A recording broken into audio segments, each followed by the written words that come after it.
আসসালামু আলাইকুম। ও ভাই, দেশি মুরগির স্বাদ কি স্বাদ!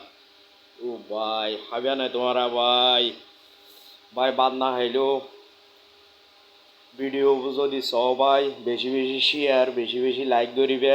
বাদ থাকতে আর মন তোমারও দেশি মুরগি দিয়ে রে ভাই ভাই ভাই ভাই ভাই ভাই ভাই, সেই স্বাদ!